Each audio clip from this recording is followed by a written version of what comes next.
Returning to our top story and the way the markets are looking at the moment, a blistering day on the rise of tech. Zoom is up some ridiculous amount on the day. All other tech stocks are doing well. Apple's up nearly 4%. Amazon, well, you see the numbers on the screen. Zoom, though, up 40%. Overall, the Dow is flat year to date, which is an achievement in itself. Then S&P is up 9%. The Nasdaq is up 3%. With me, David Rubenstein, the co-founder of the Carlyle Group. He's the author of a new book, How to Lead: Wisdom from the World's Greatest CEOs, Founders and Game Changers. David, it is good to have you with us. Your book comes out today. David, let's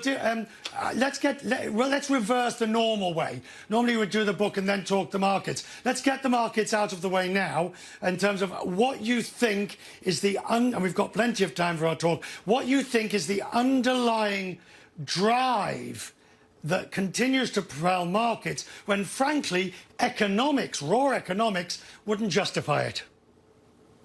Well, I think the Fed's being so liberal in what it's doing is a factor for sure. And I think there's a market that has a sense that Congress is likely to pass another stimulus bill, whether it's $1.5 trillion or $2 trillion, we don't know, but it's likely to happen. So the effect of another bill from Congress and the Fed, in effect, continuing the easing policy, I think is making people feel pretty good about the next few months.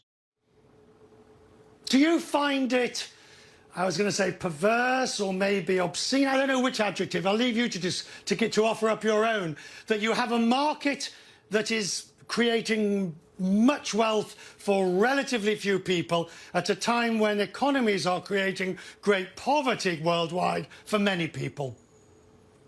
It is a dichotomy that's very hard to explain. There's no doubt that the income inequality, at least in the United States, is probably being increased as a result of this. I don't have a solution for it. If I did, I would tell everybody what it is. But there's no doubt that the tech companies and some of them are companies associated with technology are booming, and a lot of healthcare companies are booming.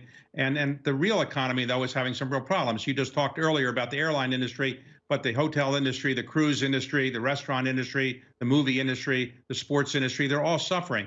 So a lot of the economy is not doing that well. And I think it's going to take a while for the economy to come back in terms of the overall economy. So to your book, How to Lead, very prescient at the moment. If we take what you've discovered in this book about the leaders that you've met and know well, and you talk about, and we put it into current, David, circumstances, what's the common thread from those leaders who have done well, and who are they? Well, I've interviewed business, cultural leaders, political leaders, so George Bush, Bill Clinton, Yo-Yo Ma, Renee Fleming, Bill Gates, Jeff Bezos, Warren Buffett, people like that are in the book, and David Petraeus and Colin Powell, a cross-section. And what I learned is that, one, you need to persist. Two, you probably have to have some failure early in your life and come back to that from that. You need to know how to persuade people to follow you. You need to know how to share the credit. I think you have to have a high degree of integrity. I think you want to be a leader, and you have to want to be a leader. Probably coming from a lower income background or middle class background is better than coming from a wealthy background. And you really need to do something that shows people that you want to give back to society and you're not just trying to make money or just become famous. Those are the qualities that I think are important, but also working hard. You just can't just say, I have a good idea, I'd like to be a leader. You have to work hard at it and persist, because generally people are going to tell you can't do what you want to do. People told Bill Gates he couldn't do what he wanted to do. People told Steve Jobs he couldn't do what he wanted to do. And of course, everyone told the founder of Tesla, Elon Musk, that he couldn't do what he wanted to do. So you have to persist, and a lot of people are going to not like you when you persist and you do things that people didn't think you could do. Who do you admire in terms of the current pandemic leadership? Who do you think has excelled when faced by the challenge and the crucible? They were able to rise to that challenge. Well, of course, everybody has not done what we all wanted to do. We've had now about 180,000 deaths in the United States and an enormous amount of deaths around the world. So nobody has done this perfectly. I do think that some of the medical professionals who run some of the hospitals have done spectacular jobs in terms of making those hospitals work. I think the people working on vaccines have really stepped up. An average vaccine takes about 7 years start to finish. We're going to have a vaccine almost certainly in a year or less. And I think these vaccines will probably be out by the end of the year. So the companies that have worked on that, I think, deserve a lot of credit. The healthcare professionals deserve a lot of credit. There's no doubt about it. And the people in the federal government have done quite a good job. I think the federal regulatory agencies, the CDC, the FDA, NIH, while they have some mistakes they may have made, I think generally they've done a very good job. You're also a leader yourself. What would you say you have learned over the last 6 months to join this, about yourself, about the way you lead, about the way you make decisions? What have you faced and what have you learned?